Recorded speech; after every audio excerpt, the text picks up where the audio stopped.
প্রিয় ছাত্রছাত্রী, আবারও চলে এসেছি আরেকটি প্রকল্প নিয়ে। আজ আমরা আলোচনা করব পলিমারের বিভিন্ন ব্যবহার এবং পলিমারের ব্যাপক ব্যবহারে পরিবেশ দূষণ সম্পর্কে নিয়ে একটি প্রকল্প প্রস্তুতি। ওকে, তোমাদের অনেক স্কুলেই এই প্রজেক্টটি দিয়েছে। তোমরা কমেন্ট করেছিলে প্রজেক্টটি করতে। আজ তোমাদের জন্য সেই প্রজেক্টটি নিয়ে এসেছি। তোমরা এই প্রজেক্টটি সম্পূর্ণ দেখবে, তাহলে কিভাবে করতে হবে, কি কি লিখতে হবে সম্পূর্ণ জেনে যাবে। চলো তাহলে আমরা সম্পূর্ণ প্রজেক্টটি নিয়ে আলোচনা করি। দেখো, প্রথমেই প্রজেক্ট কি দিয়েছে সেটা লিখে নেবে এবং প্রজেক্ট এই সব যে প্রয়োজনীয় সময় এগুলো তোমাদের কিচ্ছু লিখতে হবে না। তোমরা প্রথমে প্রজেক্টের নামটি লিখবে। ওকে, যে বিষয়ে প্রজেক্টটি করতে দিয়েছে, যেরকম এখানটায় দেখো ক্ষেত্র সমীক্ষার বিষয় রয়েছে পলিমারের বিভিন্ন ব্যবহার এবং পলিমারের ব্যাপক ব্যবহারের পরিবেশ দূষণ। তোমরা এই পয়েন্টটাকে শুধু করে নেবে, তাহলেই হবে। এবার এর পরে তোমরা পয়েন্ট করে নেবে উদ্দেশ্য। এই যে প্রজেক্টটা আমরা করছি, কেন করছি, কি উদ্দেশ্যে করছি, সেই উদ্দেশ্যটা খুব সুন্দর করে একটু বড় করে তোমরা লিখবে। তারপরে দেখো, এবার উদ্দেশ্যগুলো দেখো, পলিমারের বিভিন্ন ব্যবহার সম্পর্কে অবগত হওয়া। দ্বিতীয় হচ্ছে পলিমার কিভাবে পরিবেশ দূষণ ঘটায় সেই সম্পর্কে জানা। তৃতীয় কি, পলিমার পরিবেশ দূষণের ক্ষতিকারক প্রভাবে বিভিন্ন বিষয় সম্পর্কে জানা। সাধারণ মানুষের মধ্যে এই দূষণ সম্পর্কে সচেতনতা বৃদ্ধি করা। তাহলে আমাদের এটা হচ্ছে এই প্রজেক্টটির উদ্দেশ্য। এই প্রজেক্টটা করে আমরা যে কারণে প্রজেক্টটি করছি সেই উদ্দেশ্য আমরা লিখে ফেলবো। ওকে, এবার দ্বিতীয় পয়েন্ট করবে পরিকল্পনা ও রূপায়ণ। তাহলে এর দ্বিতীয় পয়েন্টটাকেও খুব সুন্দর করে লিখবে। দেখো, আমি ও আমার বিদ্যালয়ে 4 সহপাঠীর ক্ষেত্র সমীক্ষার বিষয়বস্তু হিসেবে এই প্রকল্প নির্মাণ করে বিদ্যালয়ের ভৌতবিজ্ঞানের বিষয়ে দায়িত্বপ্রাপ্ত শিক্ষক মহাশয়ের কাছে একটি খসড়া প্রস্তুত করি। শিক্ষক মহাশয়ের নির্দেশ অনুসারে আমাদের বিদ্যালয় থেকে 20 কিমি দূরে অবস্থিত। এবার এইখানে দেখো হাওড়া শহরের অন্তর্ভুক্ত একটা রয়েছে। তোমরা তোমাদের এলাকার একটা নাম লিখবে। ওকে, মাইন্ডে রাখবে যতটা সম্ভব হবে তোমার এলাকার আশেপাশে, তোমার বাড়ির আশেপাশের এলাকার একটা নাম দেবে। ওকে, দিয়ে 5 জন সহপাঠী এক ছুটির দিন সকালে সমীক্ষার উদ্দেশ্যে যাই এবং কাজ সম্পন্ন করি। তাহলে সেই জায়গায় যাবে, সেই জায়গায় নাম লিখে সেখানে গিয়েছো এবং কাজটি সম্পন্ন। আর তোমরা যদি নিজেরা গিয়ে করতে পারো তাহলে কিন্তু খুবই ভালো হয়। তাহলে তোমার মাথার নলেজ বা জ্ঞান আরও কিন্তু খুলে যাবে। ওকে, এইবার তারপরে পয়েন্ট করে নেবে প্রকল্পের স্থান। এবার তুমি কোন জায়গায় গেলে সেই স্থানটা উল্লেখ করবে। দেখো, এখানে লেখা রয়েছে জেলা হাওড়া, স্থান কি শালকিয়ার ঘুষরি অঞ্চল। তুমি তাহলে তোমার এলাকার একটা স্থান উল্লেখ করবে, তার যে অঞ্চল সেই অঞ্চলটা উল্লেখ করে দেবে। এবার পদ্ধতি বলে পয়েন্ট করবে। দেখো, পদ্ধতিটা পয়েন্ট করে নেবে এবং পয়েন্ট করার পর কি কি করছি আমরা পদ্ধতি। দেখো, প্রথমত বিদ্যালয়ের নিকটবর্তী অঞ্চলে একটি স্থানে গিয়ে শিক্ষক মহাশয় বা শিক্ষিকা মহাশয়, তোমাদের যে হবে তোমাদের দায়িত্বপ্রাপ্ত, শিক্ষক হলে শিক্ষক লিখবে আর ম্যাম বা শিক্ষিকা হলে শিক্ষিকা লিখবে। মহাশয়ের উপস্থিতিতে আমরা প্রকল্পের কাজ শুরু করলাম। দ্বিতীয়, সংগৃহীত তথ্য লিপিবদ্ধ করার জন্য নোট বই ও পেন সঙ্গে নিলাম, যেটা আমরা করে থাকি। এবং তৃতীয় রয়েছে প্রকল্পের কাজ কিভাবে শুরু করতে হবে এবং শুরুর আগে বা শুরু করার পর কি করতে হবে তা শিক্ষক মহাশয়ের সঙ্গে আলোচনা করে স্থির করে নেওয়া হলো নির্দেশ অনুযায়ী। যে কোনো প্রজেক্ট আমরা কোনো জায়গায় গেলে শিক্ষক মহাশয় আমাদেরকে যেভাবে বলবে আমরা তো সেভাবে করি। তাহলে সেগুলো তুমি পুরোটা উল্লেখ করবে। এবার কি কি নির্দেশ দিয়েছিলেন সেগুলো পয়েন্ট করে নেবে। দেখো, রোমান হরফেও লিখতে পারো, তুমি প্যারা চেঞ্জ করে করেও লিখতে পারো। দেখো, এখানে ওই এলাকার আশেপাশে পড়ে থাকা বিভিন্ন পদার্থের মধ্যে কোনগুলি জৈব ভঙ্গুর, কোনগুলি অজৈব ভঙ্গুর পলিমার দ্বারা তৈরি। আর দ্বিতীয় হচ্ছে বিভিন্ন পলিমারের নাম ও ব্যবহার। তাহলে যে পলিমারগুলো পড়ে রয়েছে সেগুলোর কি নাম এবং সেগুলো কি কাজে ব্যবহৃত হয়েছে। তৃতীয় যে নির্দেশটা দিয়েছে, জৈব অভঙ্গুর পলিমার কিভাবে পরিবেশ দূষণ ঘটায় তার একটা সারণী মাধ্যমে লিপিবদ্ধ করা। তাহলে একটা ছক তৈরি করবে। দেখো, এই যে নিচে 1 নম্বর সারণী বলে ছক তৈরি করা রয়েছে। প্রথমে দেখো পড়ে থাকা পদার্থ, তাদের একটা তালিকা তৈরি করবে, যেরকম এখানে রয়েছে পলিব্যাগ, চা পান করার প্লাস্টিক কাপ বা ইনজেকশন সিরিজ বা কাগজের টুকরো। এবার এগুলো কি জৈব ভঙ্গুর না অজৈব ভঙ্গুর সেটার একটা তালিকা তৈরি করবে। যেটা যেদিক হবে সেই দিকটায় রাইট দেবে। দেখো, জৈব ভঙ্গুর বা পলিমার কেমন অজৈব ভঙ্গুর এই সাইডে রাইট পড়েছে, তার এই সাইডটায় যেখানটা আমি ফাঁকা দেখাচ্ছি সেই জায়গায় তোমরা কাটা চিহ্ন দিয়ে দেবে। ওকে, এবার চা পান করার যে কাপ সেটাও কিন্তু একটা জৈব অভঙ্গুর, তাহলে ওখানেও রাইট, তাহলে এই সাইডে কাটা হবে। তারপর ইনজেকশনের সিরিজ কেমন জৈব অভঙ্গুর, কাগজের টুকরো কিন্তু জৈব ভঙ্গুর, তাহলে কাগজের টুকরোটাই এদিক রাইট জৈব ভঙ্গুরে। এবার দেখো, পড়ে থাকা যদি আরও সারণী পাও সেগুলো তোমরা যত লিখতে পারবে তত কিন্তু বেটার। ওকে, তাহলে তোমরা এইভাবে করে নিতে পারো। এবার দ্বিতীয় সারণীর দিক যাই। দ্বিতীয় সারণীরটাই কি বলছি দেখো, বিভিন্ন জৈব অভঙ্গুর পলিমারের নাম ও ব্যবহার। দেখো প্রথমে রয়েছে পলিথিন, তারপর দ্বিতীয় রয়েছে টেফলন। দেখো পলিথিনের ধর্ম এবং ব্যবহার। দেখো প্রথমত ধর্মটা দেখে নাও। নমনীয় কিন্তু আংশিক কঠিন, মোমের মতো এবং তড়িতের কুপরিবাহী, রাসায়নিক নিষ্ক্রিয়। এটা কিভাবে ব্যবহার করা হয় এই সাইডে বক্সে লিখবে। দেখো তোমার বালতি, মগ, জানলার নেট এবং জলের পাইপ, বৈদ্যুতিক তারের অন্তর্বর্তী তৈরিতে। এবার তোমার এটা চলে গেল তোমার পলিথিনের ব্যবহার। তারপরে এই পাশে আবার চলে আসো কি টেফলন। টেফলনের ধর্মটা কি? দেখো ধর্মটা লিখবে, উচ্চ গলনাঙ্ক বিশিষ্ট, তড়িতের কুপরিবাহী, রাসায়নিকের প্রতি নিষ্ক্রিয়।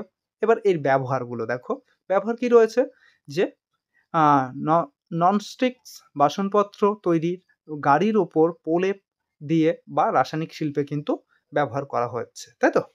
এবার তারপরে দেখো তোমাদের আরও পয়েন্ট রয়েছে, যার মধ্যে দেখো প্রথম রয়েছে পিভিসি। এর ধর্ম কেমন? শক্ত, স্বচ্ছ, অস্বচ্ছ, তেল, পেট্রোল ও অন্যান্য রাসায়নিক সংস্পর্শে নিষ্ক্রিয়। তাহলে এটা কিভাবে ব্যবহার করা হচ্ছে? জলের পাইপ, ইলেকট্রনিক তারের আবরণ বা বর্ষাতি বা গামবুট, জুতো তৈরিতে। আর কি রয়েছে? নাইলন। দেখো স্বচ্ছ, শক্ত ও জল রোধী তন্তু। এটা কিসে ব্যবহার করা হচ্ছে? মশারি, মাছ ধরার জাল, দড়ি ইত্যাদিতে ব্যবহার করা হচ্ছে। তারপরে দেখো, তারপরে 5 নাম্বার তোমার রয়েছে কি টেরিলিন। দেখো লাইলনের ন্যায় জল বা শোষণ করে না এবং সহজে দাগ ধরে না এবং শক্ত, দীর্ঘস্থায়ী এবং ভাঁজরোধী তন্তু। এটা কিসে ব্যবহৃত হচ্ছে? দেখো সুতির সঙ্গে মিশিয়ে টেরিকট নামের কাপড় তৈরি হয়। এতে বায়ু চলাচল করতে পারে কিন্তু জল শোষিত হয় না। তাই আমাদের দেশে জামা কাপড় তৈরিতে কিন্তু ব্যাপকভাবে এটি ব্যবহার করা হচ্ছে। চলে গেল আরেকটা সারণী। এবার তুমি চাইলে 3টে সারণী করতে পারো। এখানে দেখো তৃতীয় সারণী রয়েছে। তুমি চাইলে করতে পারো, না তোমার স্যাররা বলে দেবে, ওয়ার্ড বলে দেবে কতগুলো বা পেজের মধ্যে করতে হবে সেই অনুযায়ী। তোমাকে যদি অল্প পেজ বলে 5-6 পাতায়, তাহলে তৃতীয়টা করার দরকার নেই। আর যদি বলে 8-9 পাতার মধ্যে করতে, তাহলে কিন্তু তোমরা এই তৃতীয় সারণীটাও দিয়ে দেবে। ওকে, দেখো এটা কি বলছে যে জৈব অভঙ্গুর পলিমারের ব্যবহারের দরুন পরিবেশ দূষণ। এবার যে ব্যবহার করছি এর ফলে যে পরিবেশ দূষণ হচ্ছে সেই দূষণগুলো সম্পর্কে দেখো। যেহেতু এটা আমি সাদা কালো করেছি, ছবিগুলো ভালো বোঝা যাচ্ছে না, তোমরা এই সমস্ত ছবিগুলো কিন্তু বের করে নেবে। বের করে প্রজেক্টের যেখানে লিখছো তার ঠিক অপোজিটে তোমরা ছবিগুলো লাগাবে।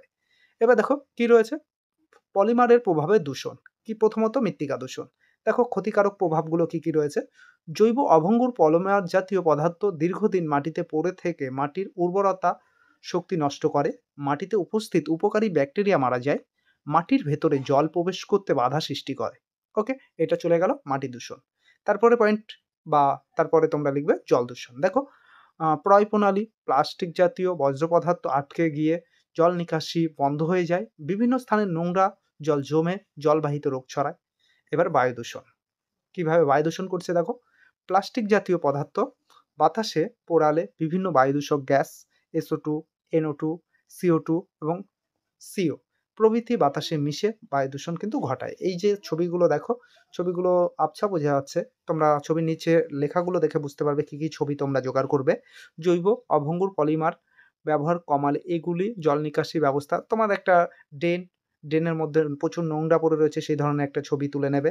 তারপরে দেখো তোমরা দেখেছো নানান জায়গায় নানান নোংরা ফেলা হয়, সেই সমস্ত কিছু ছবি তুলবে, যেগুলো বা তোমরা নেটে সার্চ করলে কিন্তু পেয়ে যাবে। আর যদি তোমাদের অসুবিধা হয় ছবিগুলো পাচ্ছ না, আমাকে কমেন্টে জানিয়ে দিও, আমি তোমাদের ডেসক্রিপশনে ছবি দিয়ে দেবো, তোমরা সেটাও কিন্তু PDF নিয়ে নিতে পারো। ওকে, চলো এর পরবর্তীতে তোমরা পয়েন্ট করবে তথ্য বিশ্লেষণ ও পর্যালোচনা।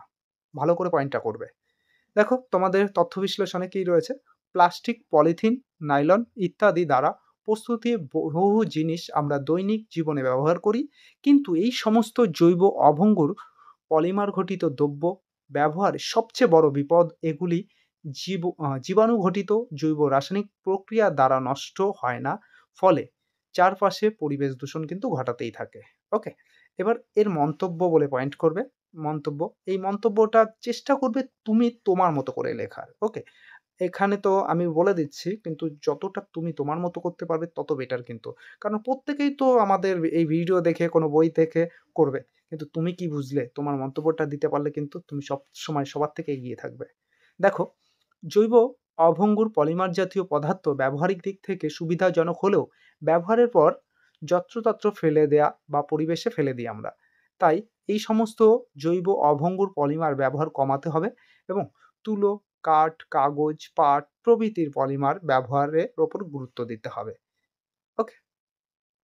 দিতে হবে এবং প্লাস্টিক জাতীয় জৈব অভঙ্গুর পলিমার ব্যবহার খুবই কম করে নিয়ে আসতে পারলে কিন্তু খুবই ভালো হবে। তাই তো? সর্বোপরি জৈব অভঙ্গুর পলিমার ব্যবহার ও তার সম্ভাব্য সংকট সম্পর্কে মানুষকে সচেতন করতে হবে। এই সম্পূর্ণ হয়ে গেল। এইবার তুমি কৃতজ্ঞতা স্বীকারটা লিখবে। দেখো, কৃতজ্ঞতা স্বীকার কিভাবে লিখবে? কৃতজ্ঞতা স্বীকারটা লিখবে যে আমাদের বিদ্যালয়ের আ শিক্ষিকা বা শিক্ষক তাদের নাম লিখবে। এই যে শূন্যস্থানটা রয়েছে দেখো, এখানে তাদের নাম লিখবে। লিখে কি করবে? যে এনার কাছে আমরা বিশেষভাবে কৃতজ্ঞ। উনি এই প্রকল্পটি রূপায়ণে প্রতি ধাপে আমাদেরকে সাহায্য করেছেন। এবং এর সঙ্গে আর কিছু তুমি লাইন এড করতে পারো যে আমার সহপাঠী যে ক্লাসমেট যারা রয়েছে তাদের কাছেও আমি কৃতজ্ঞ। তারাও প্রত্যেকটি প্রজেক্টটি করতে প্রতি ধাপে আমাদেরকে সাহায্য করেছে এবং এছাড়াও বিদ্যালয়ের যে অসংখ্য শিক্ষক রয়েছে তারাও আমাদের এই প্রজেক্টে অনেক কিছু বলে বা হাতে কলমে দেখিয়ে আমাদেরকে সাহায্য করেছে। আমি প্রত্যেকের কাছে কৃতজ্ঞ এই প্রকল্পটি আ করার ক্ষেত্রে সহায়তা প্রদানের জন্য। ওকে, ভিডিওটি কেমন লাগলো অবশ্যই কমেন্টে জানিও। আর কোনো বিষয়ে প্রকল্প পেতে চাইলে বা প্রজেক্ট পেতে চাইলে কমেন্ট করো। আমি তোমাদের সেই বিষয় নিয়ে প্রজেক্ট করে দেব। আর অবশ্যই ভিডিওটি যদি ভালো লেগে থাকে অবশ্যই একটি লাইক করো এবং বন্ধুদের মধ্যে শেয়ার করে দিও। আবারও দেখা হবে আরেকটি ভিডিও নিয়ে তোমাদের সাথে।